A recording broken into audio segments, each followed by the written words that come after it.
കഴിഞ്ഞ 3 ദിവസമായി തലശ്ശേരി തൊട്ടിൽപ്പാലം റൂട്ടിൽ സ്വകാര്യ ബസ്സുകൾ പണിമുടക്കുകയാണ്. അതിന് കാരണം ഈ പെരിങ്ങത്തൂരിൽ വെച്ച് ഒരു ബസ് കണ്ടക്ടറെ ഗുണ്ടാ സംഘം, അതായത് അക്രമി സംഘം ആക്രമിച്ചിരുന്നു.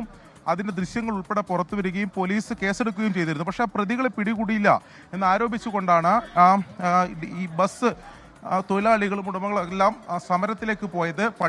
പണിമുടക്കിയുള്ള സമരം കഴിഞ്ഞ 3 ദിവസമായി ഉണ്ടായിരുന്നു. പക്ഷേ മിനിഞ്ഞാന്ന് തലശ്ശേരി ASPയുടെ നേതൃത്വത്തിൽ ചർച്ച നടത്തുകയും ഈ സമരം അവസാനിപ്പിക്കുകയും ചെയ്തു എന്ന് അറിയിച്ചിരുന്നു. പക്ഷേ ഇന്നലെയും തൊഴിലാളികൾ യാതൊരു മുന്നറിയിപ്പുമില്ലാതെ ഇത്തരത്തിൽ ഈ തലശ്ശേരി തൊട്ടിൽപ്പാലം റൂട്ടിലും മറ്റ് ചില റൂട്ടുകളിലും ഈ ബസ്സുകൾ പണിമുടക്കുന്ന സാഹചര്യമുണ്ടായി.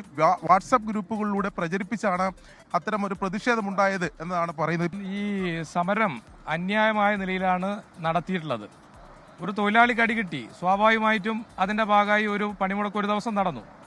പോലീസ് അറസ്റ്റ് ചെയ്തു, 2 പേരെ അറസ്റ്റ് ചെയ്തു. പോലീസ് ശക്തമായ നിലപാട് സ്വീകരിച്ച് മുന്നോട്ട് വരുന്ന സമയത്ത് ഒരു നാഥനില്ലാത്ത നിലയിൽ ഒരു സംഘടനയോ ആഹ്വാനം ചെയ്ത വാട്സപ്പിൽ 1-2 ആൾ അഭിപ്രായം പറഞ്ഞ് സമരം നടത്തുകയാണ്.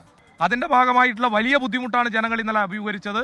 ഇനി ഒരിക്കലും ഇങ്ങനെ അന്യായമായ നിലയിലുള്ള മിന്നൽ പണിമുടക്കോ മറ്റ് പണിമുടക്കോ ഉണ്ടാവരുത് എന്ന ലക്ഷ്യം വെച്ചുകൊണ്ടാണ് DYFI ഇത്തരത്തിലുള്ള പ്രവർത്തനത്തിന് നേതൃത്വം കൊടുക്കുന്നത്.